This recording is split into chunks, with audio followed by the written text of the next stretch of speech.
The morning rush at Miller's diner was already in full swing. Coffee pots hissed, plates clinked, and the smell of sizzling bacon floated through the air like a familiar song.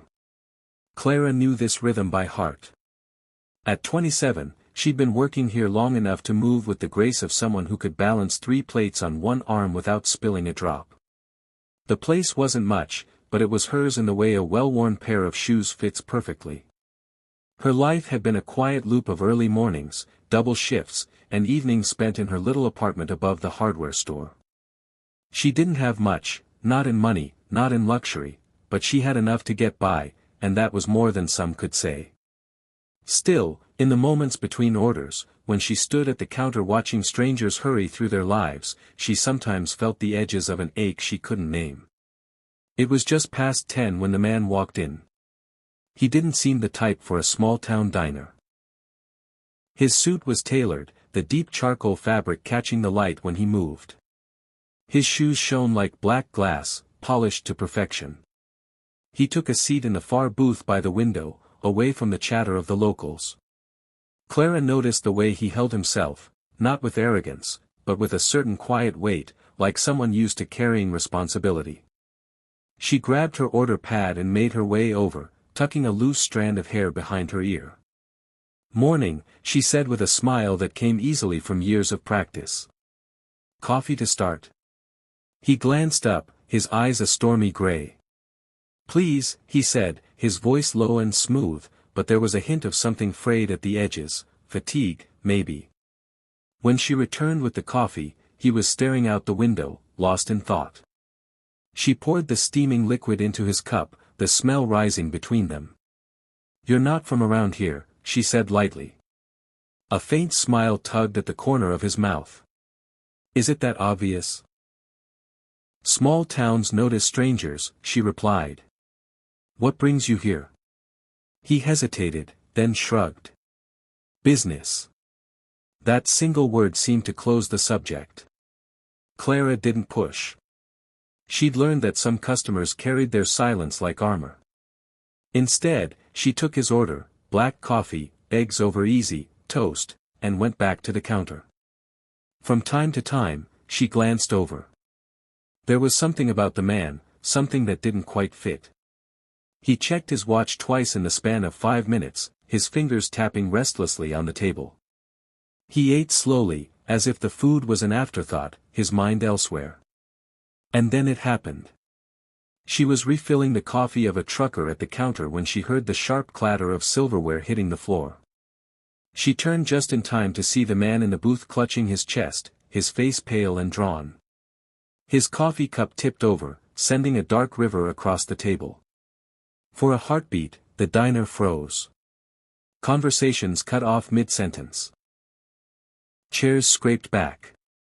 Clara's breath caught, but instinct surged faster than fear. She was at his side in seconds. "Sir. Can you hear me?" His lips moved, but no words came. The hand at his chest trembled. "Call 911, she shouted to someone, she didn't even look to see who. Dropping to her knees beside him, she remembered the CPR training she'd taken years ago, never imagining she'd use it. She checked his pulse, faint, erratic, and started chest compressions, counting under her breath. "Stay with me. Just stay with me." Her voice shook, but her hands didn't falter. The diner blurred into background noise, the distant wail of an approaching siren, the sharp scent of spilled coffee, the murmur of frightened voices. All that mattered was keeping his heart beating until help arrived. When the paramedics burst through the door, they moved quickly, taking over with practiced precision. Clara stepped back, her chest heaving, hands trembling now that the adrenaline had somewhere to go. She watched as they lifted him onto a stretcher, the oxygen mask pressed to his face. Just before they wheeled him out, his eyes found hers. For a moment, there was a flicker of something, recognition, gratitude, maybe even disbelief. And then he was gone, swallowed by the flashing lights and the sound of the ambulance pulling away. Clara stood in the doorway, her apron dusted with crumbs, her hands still faintly sticky from coffee. The whole diner buzzed with the shock of what had just happened, but she barely heard a word. She had no idea who the man was. She didn't know his name, where he was from, or why he'd been in her diner that morning. All she knew was that she'd looked into his eyes, and something told her this was only the beginning. The diner never truly returned to normal that day. Even after the ambulance had disappeared down Main Street, the air inside seemed heavier, the clink of silverware quieter, as if everyone was afraid to disturb the memory of what had happened. Clara tried to focus on her tables, but her mind kept circling back to the image of the man in the suit, his eyes locking with hers in that brief, breathless moment before the paramedics took him away. By noon, the gossip had begun. Miller's Diner was the kind of place where a new face could stir a conversation for days, but a medical emergency?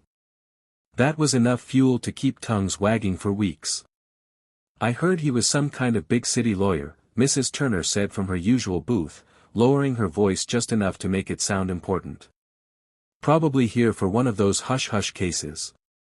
Nonsense, Mr. Hawkins countered from the counter stool beside her. Did you see that watch he was wearing? That's not a lawyer's watch. That's the kind of watch you see in those glossy magazines. Clara didn't join in. She didn't know if he was a lawyer or a CEO or just a man passing through, but she did know one thing. Whatever his story was, it had just intersected with hers in a way she couldn't yet understand. That afternoon, the diner's owner, Sam Miller, called her into the back office. Sam was a gruff man in his 50s, the kind of boss who barked orders but always kept the coffee pot full. He leaned back in his chair, rubbing a hand over his jaw.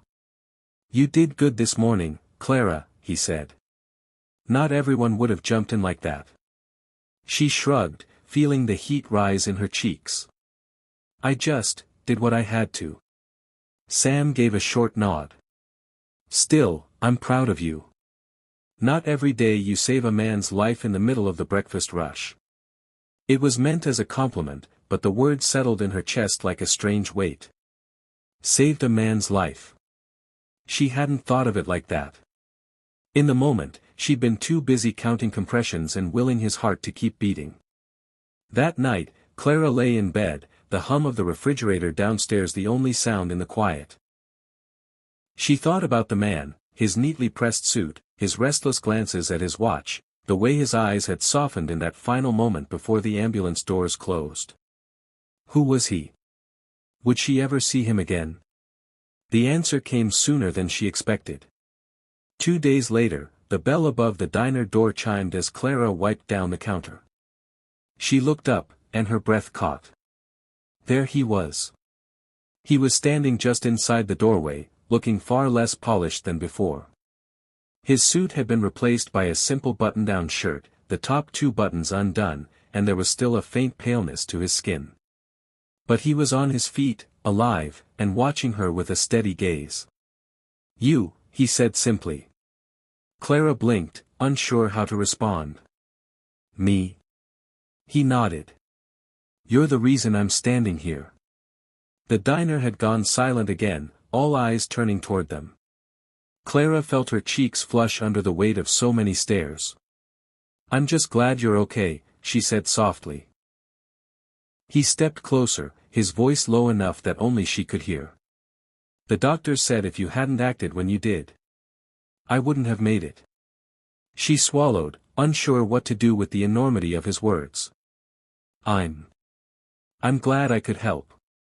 He extended his hand. David Sinclair. The name didn't mean anything to her, but it carried a certain quiet authority. She shook his hand, feeling the strength in his grip despite what he'd just been through. "I'd like to talk to you," he said, his eyes searching hers. "Not here. Maybe after your shift." Clara hesitated. Something in her told her that whatever he wanted to say would change things. But there was also an undeniable curiosity, a pull she couldn't quite explain. "Okay," she said finally. As he left, she caught a glimpse of the way the other customers were watching him, curious, whispering, eyes darting between him and her. She knew by the end of the day, the whole town would know that the man from the ambulance had come back, and he'd come back for her. What she didn't know yet was just how much her life was about to change. The rest of Clara's shift felt unusually long. Every tick of the clock seemed to stretch, each coffee refill and plate of fries an obstacle between her and whatever it was David Sinclair wanted to say. She caught herself glancing at the door more than once, half expecting him to reappear, though she knew he promised to wait until she was done.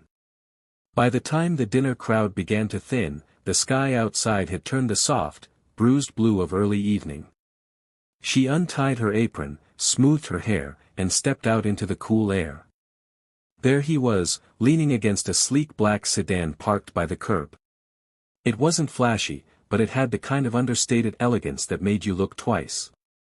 David straightened when he saw her, a faint smile pulling at the corners of his mouth. "You made it." "I said I would," Clara replied, tucking her hands into her jacket pockets. "So, what did you want to talk about?" He gestured toward the car. "There's a place not far from here. Quiet. Easier to talk without an audience." For a split second, Clara hesitated. This man was still a stranger in many ways. But then she remembered the pale, desperate look on his face in the diner, the way his hand had clutched at hers before the paramedics took him away. She nodded. The drive was short, 10 minutes, maybe, and ended at a narrow lane lined with maple trees. At the end of it stood an old, two-story house with white shutters and a wide porch. It looked like something out of a painting, the kind of home that had stood through decades of storms. "This is yours?" Clara asked as they stepped inside. "It's part of mine," David said with a small laugh. "I own a few properties. This one's quieter than most. I stay here when I need to get away from the city." Clara's eyes swept the room. Polished wood floors, shelves lined with books, a fire crackling in the stone hearth. It wasn't just a house, it was a place that had been cared for. He motioned toward the sofa. "Sit. Please." When they were both seated, David's expression shifted, growing more serious. "Clara, I owe you my life. That's not something I say lightly. I've built companies, made investments, traveled the world, but none of that means anything if I'm not here to see it. You gave me that chance." She opened her mouth to speak, but he lifted a hand. "I'm not saying this to make you uncomfortable. I'm saying it because I need you to understand, when I woke up in that hospital bed, the first thing I thought about wasn't my business or my money. It was the woman who saved me." Clara felt heat rise in her cheeks, and she looked down at her hands. "I didn't do it for thanks. I just reacted." "That's exactly why it matters," David said softly. "You didn't hesitate. You didn't think about yourself, or what might happen. You just acted." For a moment, silence filled the space between them, broken only by the soft crackle of the fire. Then David leaned back, studying her. "I want to do something for you." Clara shook her head instinctively. "That's not necessary." "It is to me," he insisted. "I've spent years surrounded by people who only care about what they can get from me. You're different. And I don't believe in coincidences. I think we met for a reason." There was something in his voice, an undercurrent of certainty, that sent a shiver through her. "What are you suggesting?" she asked cautiously. David's smile was faint, but there was an intensity in his eyes. "I have an opportunity. It's unconventional, but I think you'd be perfect for it. It could change your life." Clara's pulse quickened. "What kind of opportunity?" He didn't answer right away. Instead, he rose and walked to a desk in the corner, pulling open a drawer. From it, he took a thin folder and placed it on the coffee table in front of her. "I'll explain everything," he said, "but you need to know this isn't about charity. I don't want to just hand you something. I want to give you a chance to step into a different world, if you're willing." Clara stared at the folder, her fingers hovering just above it. She didn't know what it contained, but something told her that once she opened it, there would be no going back. And as the firelight flickered across David's face, she realized she was standing at the edge of something far bigger than she had ever imagined. Clara hesitated before opening the folder. The thick cream paper felt almost too fine for her calloused fingertips, and when she lifted the cover, the faint scent of expensive ink rose up. Inside were a series of glossy photographs, neat columns of numbers, and documents printed with letterheads she didn't recognize. The first photograph showed a sprawling glass building, its walls reflecting the blue of the sky and the green of manicured lawns. Another photo revealed an interior, sleek marble floors, towering windows, and a reception desk that looked more like the lobby of a luxury hotel than an office. "What is all this?" she asked, glancing up at David. "That," he said, leaning forward, "is Sinclair International. My company." "Well, one of them." Clara blinked. "One of them?" A ghost of a smile touched his lips. "I've built a few things over the years. Investments. Real estate. Technology ventures. The building you're looking at is our headquarters in Chicago. But it's not the business I want to talk to you about, it's something much smaller, and far more personal." He slid the folder toward her, pointing to a page filled with plans and sketches. "I've been working on a foundation. It's meant to provide opportunities to people who would never otherwise get them. College scholarships, small business funding, mentorship programs. But I don't want it run by corporate executives who've never set foot in a diner or waited for a paycheck that barely covers rent. I want someone who understands what it means to work hard for every single thing they have." Clara's eyes widened. "And you think, that person is me?" "I know it is," David said. "I've met people all over the world. Some are brilliant, some ruthless, some visionary, but very few are genuine. You have no idea how rare that is." She laughed softly, a disbelieving sound. "I'm a waitress. I don't know the first thing about running a foundation." "Neither did I when I started my first business," he replied. "What you don't know can be learned. What you already have, the instinct to help without thinking of yourself, that can't be taught." Clara stared at the papers again. Her mind was spinning. This was surreal. 2 days ago, she'd been pouring coffee for a stranger. Now she was sitting in his house, staring at plans for a foundation worth more than she could even imagine. "Why me?" she whispered. "You could hire anyone. Someone with experience. A degree. A resume that makes sense." David's gaze softened. "Because if I hire someone like that, they'll turn it into a resume booster or a stepping stone to something else. They won't care about the people it's meant to help. I've spent years surrounded by people who are good at looking like they care. I'm tired of that. I want this to mean something real." The fire popped softly in the hearth, and for a long moment neither of them spoke. Clara's pulse was still unsteady. She thought of her cramped apartment, the ache in her feet after double shifts, the way her life had been on an endless loop of work and sleep. And she thought of what it would mean to step into a world where her choices could actually change lives, not just her own. "This is a lot," she said finally. "I know," David admitted. "I'm not asking you to decide tonight. But I want you to think about it. Come with me to Chicago for a week. See the foundation in action. Meet the people. If it's not for you, I'll respect that." "And if I say yes?" she asked. He smiled faintly. "Then I'll make sure you have everything you need to succeed. Training, resources, and the freedom to make it your own."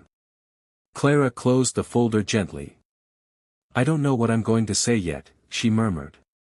"That's fine," David said, leaning back. "The important thing is that you think about it. And that you understand, this isn't about what you did for me in the diner. It's about what I think you can do for a lot of other people."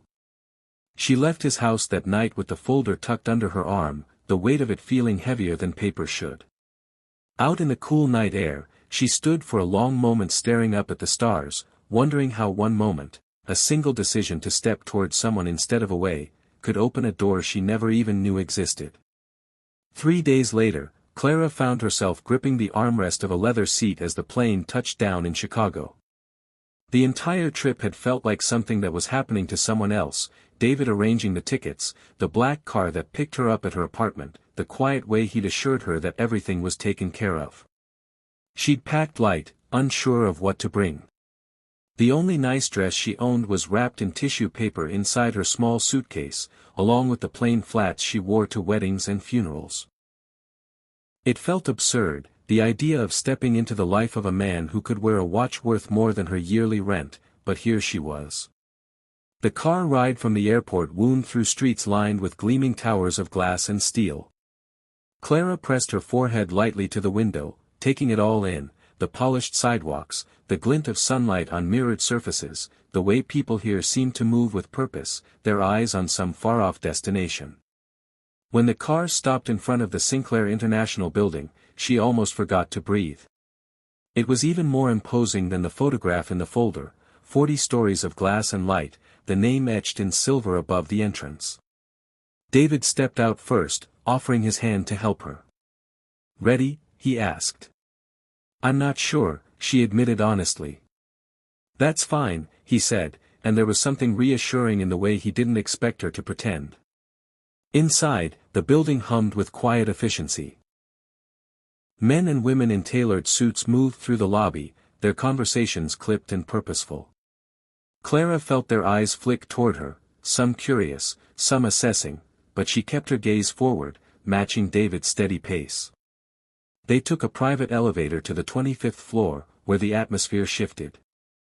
The walls here were warmer, lined with photographs of smiling faces, children in school uniforms, families cutting ribbons in front of new homes, young adults shaking hands with mentors. "This," David said as they stepped into a bright, open space filled with desks and a small conference area, "is the heart of the foundation." Clara walked slowly, her fingers brushing over the frames on the walls. "These are all people you've helped." "People we've helped," David corrected gently. "It's a team effort. And if you choose to, it could be your effort, too." A woman in her early 30s with short, dark hair approached, her smile warm. "You must be Clara." "I'm Elise, the Foundation's Director of Operations." Clara shook her hand, surprised by the genuine friendliness in her eyes. Elise offered to give her a tour, and for the next hour, Clara listened as she explained the programs, the scholarships, the small business grants, the mentorship initiatives that paired experienced professionals with people who'd never had those kinds of opportunities. By the time they returned to David's office, Clara's mind was buzzing. She stood at the window, looking out at the city sprawling below. "This is so much bigger than I imagined," she said. "It is," David agreed from behind his desk. "And that's why it needs someone who won't forget what it feels like to be on the other side. The people we help aren't numbers in a report, they're real. They're someone's daughter, someone's brother, someone's hope for the future." Clara turned to face him. "I don't know if I'm the right person for this." "You're exactly the right person," David said without hesitation. "You just don't see it yet." That evening, David took her to dinner at a quiet restaurant tucked away from the city's noise. Over candlelight and the soft murmur of distant conversations, he told her more about his life, how he'd grown up with little, built his first company from a cramped apartment, and nearly lost everything more than once. "Money changes things," he said, his gaze steady on hers. "It can build walls just as easily as it can build bridges. The trick is knowing which you're building." Clara sipped her water, his words sinking deep. "And you think I can help you build bridges?" "I think," he said with a faint smile, "that you can help people cross them." When they returned to the hotel David had arranged for her, she stood in the doorway for a moment before stepping inside. The room was bigger than her entire apartment. Soft carpet under her feet, a bed piled high with white linens, a view of the city glittering in the night.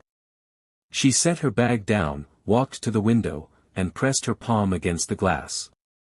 Somewhere below, life was rushing on in 1,000 directions, and for the first time in years, she felt the stirring of a question she'd almost forgotten how to ask. What if my life could be more than this? The next morning, Clara was up before sunrise.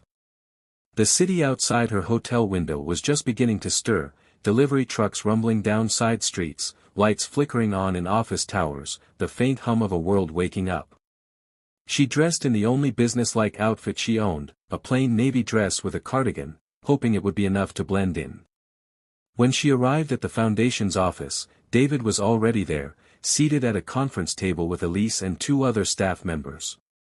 Papers were spread out in front of them, along with a tray of untouched coffee cups.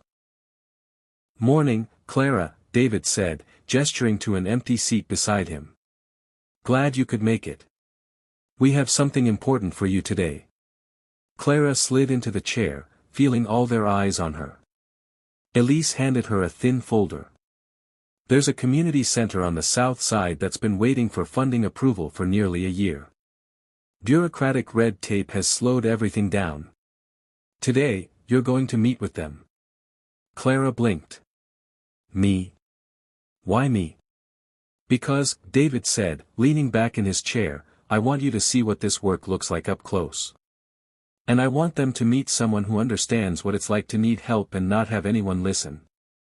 Her throat tightened. "But I've never done anything like this. I wouldn't know what to say."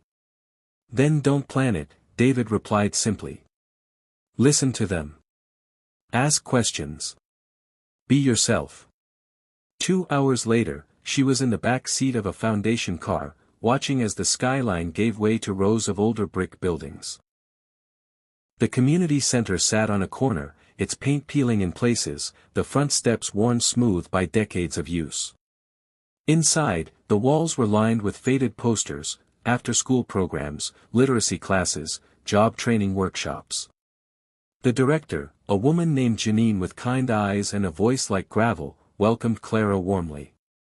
Over coffee in the small office, Janine laid out the challenges they'd been facing: a leaky roof, outdated computers, programs they couldn't afford to run. "What keeps you going?" Clara asked quietly. Janine smiled faintly. "The kids. Some of them don't have anyone else rooting for them.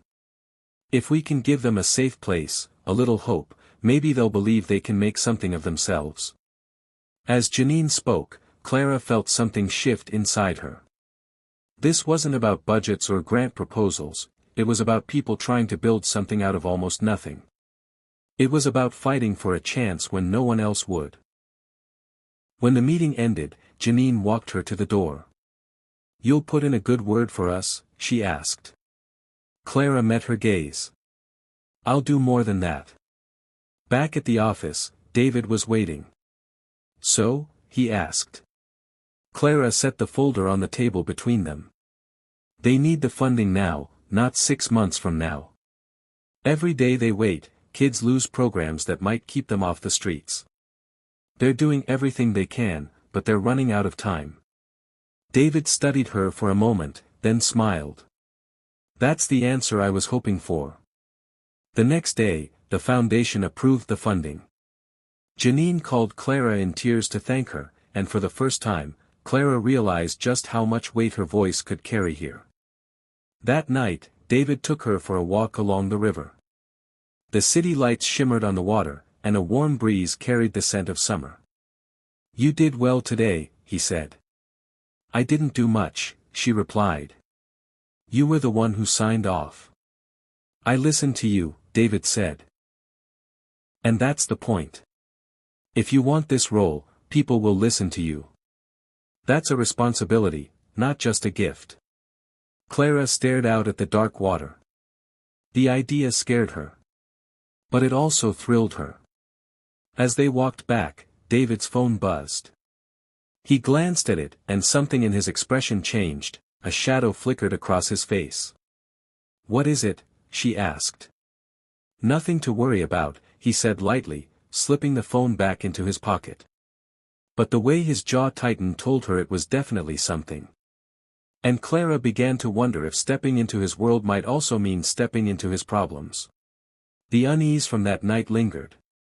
David's deflection had been smooth, but Clara had learned to read people during her years at the diner, how a smile could hide exhaustion, how a pause could hold more meaning than words. Something was weighing on him, and she suspected it wasn't just business. 2 days later, the truth came knocking, literally. Clara was in the foundation office reviewing some of the programs Elise had suggested when the receptionist's voice crackled over the intercom.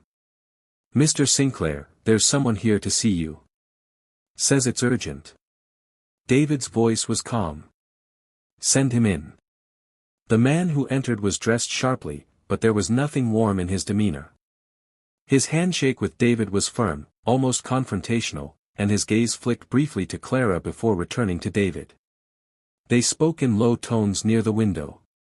Clara caught fragments: merger, shares, deadline, but also words that felt heavier: leverage and pressure. When the man left, David lingered by the window, his hands in his pockets. Clara stepped closer. "That didn't sound like nothing." David glanced at her, and for a moment, the mask slipped. "There are people who don't like the way I run things. They think the foundation is a distraction, that I should focus only on profits. Some of them would rather see me out entirely." Clara frowned. "They can do that. In business, almost anything can be done if someone wants it badly enough," he said.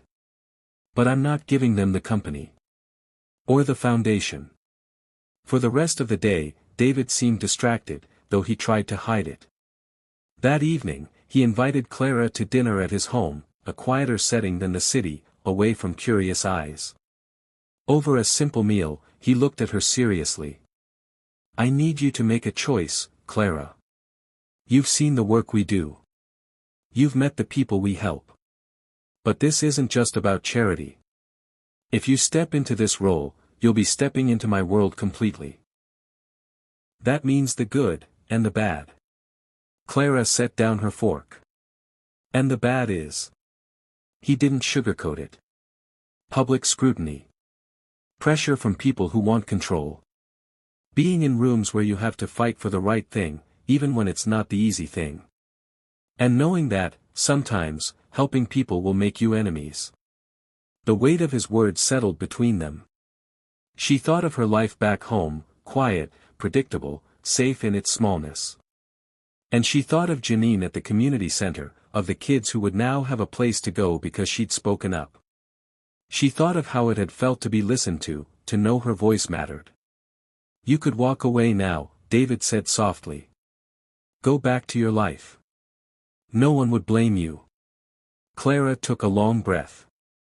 "If I went back, I'd never stop wondering what might have happened if I'd stayed." A slow smile broke across David's face, not the polite one he used in boardrooms, but something warmer, almost relieved. "Then welcome aboard." It wasn't an official contract, not yet. But in that moment, they both knew the decision had been made. Later that night, as Clara stood on the porch watching the city lights in the distance, David joined her. "You know," he said quietly, "if you hadn't walked over to my booth that morning, if you hadn't acted." She shook her head. "You'd have done the same for me." "Maybe," he said. "But I'm glad it was you." And for the first time since that morning in the diner, Clara didn't feel like a waitress who had stumbled into someone else's story. She felt like she was standing at the start of her own. If Clara's story moved you, imagine how many more are out there, ordinary moments that change lives forever. Subscribe now so you never miss another true tale of courage, kindness, and unexpected twists of fate. And if you believe in second chances, give this video a like. It helps these stories reach the people who need them most.